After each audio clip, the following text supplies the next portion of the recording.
எதுக்கு கீழே வீடியோ எடுக்கணும் சேர்ந்தா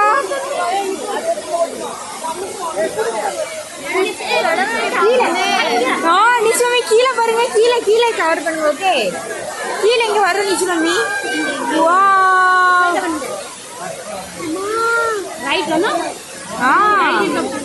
கல் வருது பாருங்க நிச்சயமே தெரியல